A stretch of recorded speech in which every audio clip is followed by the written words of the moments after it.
Disclaimer, I do not dislike CinemaSins, and that is not a lie. For my next Everything Wrong with CinemaSins video, I'm going to be sitting their video on Shrek the Third. But before I start, I want to say something. For those of you wondering what my thoughts on this movie are, I personally really like this movie. I know a lot of people don't like it, but I'm not one of those people. So for those of you watching who don't like this movie, as long as you respect my opinion on it, I will respect yours in turn. Okay, now enjoy the video. Man, this kid is an asshole. He rides balloons to the moon to fish for what I guess is cloud trout. By the way, you know the dark part of the moon is supposed to be solid and not a nesting croak for delinquent kids, right? You do know that this is how DreamWorks used to show their logo, right? Also, as if you needed any more proof that DreamWorks desperately wants to be Pixar, they rip off the classic scene from Up for the opening logo. Wait, Up came out 2 years after this? Well, DreamWorks still totally wants to be Pixar. Yeah, like you just said, Up came out 2 years after this movie, so the DreamWorks logo is not ripping off Up. Jesus, movie, are you trying to go all Harry Potter on us? I know Prisoner of Azkaban was that series' third entry, but this is a totally different franchise, full of magical creatures and sentient animals and wizards and apparating and a protagonist with two trusted allies and... wait. Except Prisoner of Azkaban has a different logo opening from this movie. Here it is.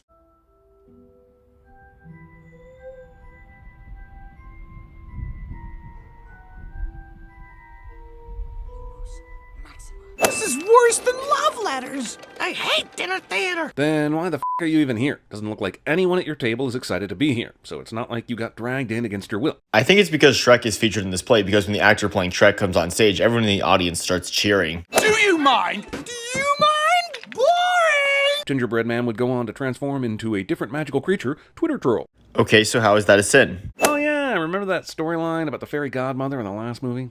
No? Me either. I had to Wikipedia that. Point is, at least the second movie had the courtesy to not depend totally on having the knowledge of what happened in the first one. Firstly, most people love Shrek 2, so I'm pretty sure they do remember the storyline about the fairy godmother. And secondly, Shrek 2 did have knowledge of the first film, because in that movie, Shrek married Fiona, which got them the invite to Far, Far Away later. I get that this is a bed fit for a king, but before he turned back into a frog, a regular-sized king slept here, right? With his regular-sized wife, but it can easily fit two grown-ass ogres? Yeah, that's what the movie's showing us.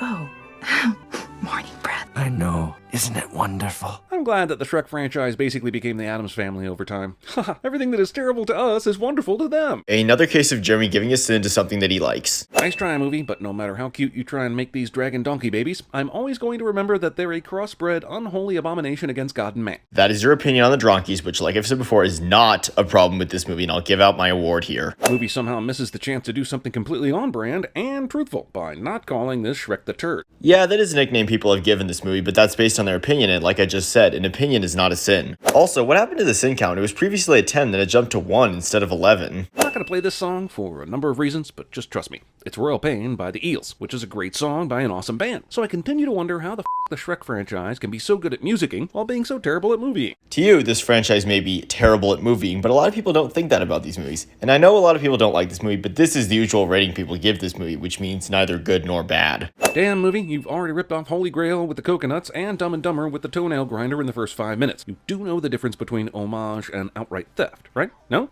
Alright, carry on. And you do know the difference between reference and ripoff, right? Yeah, but the king and queen from the last movie never dressed like this. Movie will go to all the length for one stupid sight gag. Yeah, but that's because they aren't ogres. Shrek and Fiona are. So they're dressed like this to appear more presentable since they're filling in for Harold and Lillian as the king and queen. Also, the sin count returns to normal here, but what caused it to change earlier? Oh yeah! Scratch that thing! You got it, you love it! Hey, get your fat bastard out of my Shrek. Jeremy says something random cliche. Who do you think we're kidding? I am an ogre! Isn't this the plot point of every Shrek movie? And how many times does he have to remind us of this? A lot, because when Shrek says it, it's because he's expressing how a situation is going or has been for him, as well as the challenges. What if, theoretically, Yeah?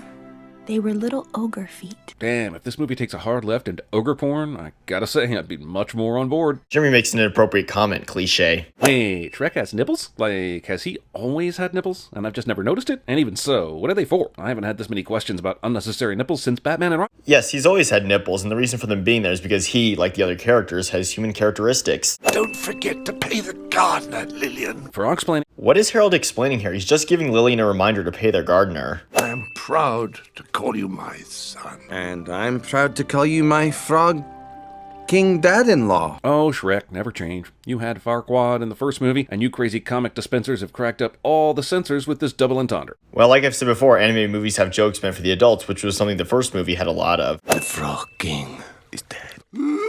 The movie directly inspires the most irritating part of Deadpool 2. Your opinion on a part of Deadpool 2 is not a problem with this movie. At this point in the movie, they're playing the Wings version of Live and Let Die, and I have to ask, did anyone actually think this through? This is not a mournful song that pays respect to a morose occasion, like Hallelujah did in the first Shrek. It's a goddamn Bond theme. Like I've said before, just because you feel that way about this part of the movie does not mean that others also feel the same way about it. Also, is that really a fuzzy navel? I thought it's just peach and orange juice, but this shit's got like pineapple and lime, and I mean, it could be a fuzzy navel, just like the drink Jason Bateman orders in Game Night could be a Harvey Wallbanger, but I'm sitting it until I receive confirmation. Well, the movie said it is a fuzzy navel, and also, just because it has different things on the cup doesn't mean it's not a fuzzy navel. And you, my friend, are royally...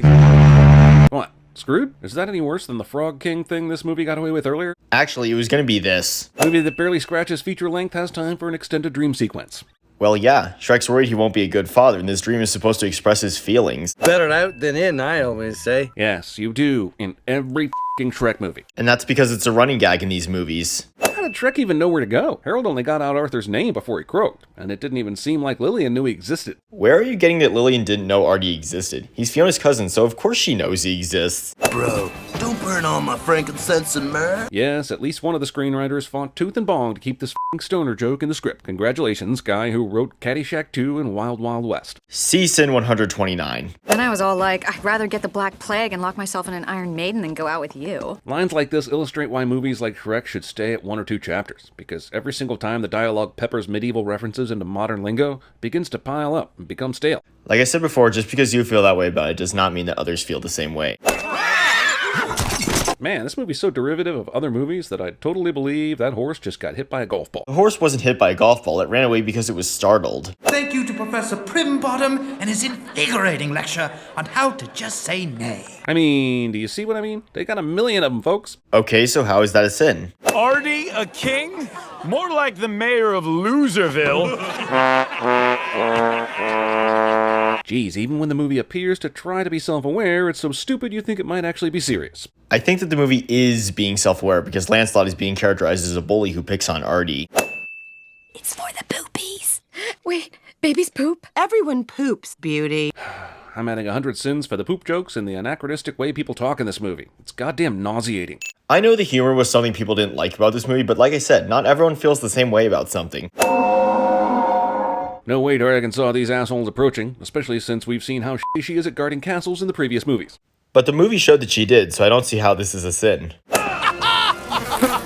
I see someone caught the golden snitch. Jeremy says something random cliche. What the hell are the trees from anyway? If they're Ents from Lord of the Rings, then they wouldn't be villains. If they're from The Wizard of Oz, then they're really also not villains. And they should be sporting apples. It's possible that they're from The Wizard of Oz, but the trees don't necessarily have to be the same as what they're based on. I mean, Prince Charming and Fairy Godmother are villains in this franchise, and they're good guys in other media. Fucking what? Someone please tell me the logic of this joke. How does chasing people out of a bootery suddenly turn it into a Hooters? I think the joke is that you can easily change bootery into Hooters, and I'm sorry, I just don't get it. Well, I believe this can explain it to you. Only thing you're ever gonna be king of is king of the stupids. This line is appropriate, because this movie is definitely funnier than the 1996 Tom Arnold vehicle, The Stupids. And that's about it. So you're giving this movie a sin because you think it's funnier than another movie. Okay then. Screw me. Now everyone in this f***ing universe goes to high school? Yeah, so what's wrong with that? Let's combine all the stuff that's terrible about this movie with the shrill character voices and guys, I might have to stop sinning this movie. It's that freaking awful. The sin counter says I have to finish this, and I always do what the master says. Yeah, you do. Regardless of your opinion on a movie, you need to be watching it in order to find mistakes. I just figured everyone forgot about me. Well, it did get a little foggy after you left in sync, but Justified was the mad. Jeremy says something random cliche. I was merely a victim of a level 3 fatigue, and at the request of my therapist... This is Eric Idle's voice, right? Because it sounds so much like John Oliver that I'll never be able to listen to John Oliver again without thinking he stole Eric Idle's mojo to further his career. Yes, Eric Idle is the voice of Merlin. This is lame. Ow! You're lame! Somehow the argument between Justin Timberlake and the director made it into the actual movie. Like I've said before, nothing on IMDb mentions that. Maybe It just bothers you that I was voted fairest in the land. Man, in a sea of bad scenes made by talented people in this movie, the princess scenes are absolutely the baddest. That is your opinion, which, like I've said before, is not a sin, and I'll give this sin my award. But how long have they been wandering the catacombs? Like minutes, right? Maybe a couple hours? But in that time, Charming's taken over the entire city and carved out an image of his head into the hedges? It was the middle of the day when Fiona and the others entered the secret passage, and at this part of the movie, it's a whole new day. So there was definitely enough time for this topiary to have been made. If Rapunzel was on Charming's side this whole time, why did she even bother going into the secret passage with the rest of the princesses? So that she could lead them to Charming and reveal her true nature to them. I've been abracadabbed into a fancy feasting second-rate sidekick. Is there an actual plot to this movie? Or was this entire thing greenlit as is after the first brainstorming meeting? There is a story. This movie's about Shrek trying to convince Artie to take Harold's place as king since he believes he isn't right for the job. I know you hate this movie, but regardless, you need to be paying attention, and if you were, you know that this movie has a story. How did Far, Far Away shut down so quickly? Again, it's only been a few days since Shrek even left, so even though Charming took over, the whole city wouldn't end up like Hill Valley and Back to the Future 2 that quickly. But the movie is showing that it did. Who told you to stop dancing? Wow, Charming got a lot of authoritarian capital out of one rousing speech at the bar and a round of fuzzy navels. Well, yeah, he rallied up all the fairy tale villains after they started agreeing with what he was saying about how their stories ended for them. Let me guess. Arthur. How does everyone now know who Arthur is, when the king only just mentioned him on his deathbed? I would assume that Charming got Shrek's friends to tell him who the next heir was after one of the pigs blurted it out. He's an ogre. What did you expect? Whoa, hold on now. Wait just a f***ing second. Are you telling me Shrek is an ogre? When did this happen? Why didn't anyone say anything? So they're just gonna let him go? Second rightful heir to the throne? Charming is still planning on killing Shrek, right? And the reason why Charming lets Artie go here is because he believed Shrek's lie that he was just using Artie to replace him as the next king. Seriously, this is the second sad music montage of the movie, and by my unofficial count, the 47th of the franchise. Okay, so how is that a problem with this movie? If she could do this, why didn't she do it earlier? The f***ing f*** is this shit? I mean, also, see? There's a whole other cell right there! Well, if you didn't cut out the very next scene, you know that it addresses exactly that. Excuse me. I think there's still one more.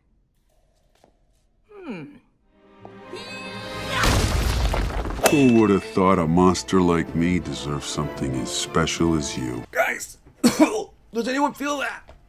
I think I got crushed by a heavy hand. He was using me.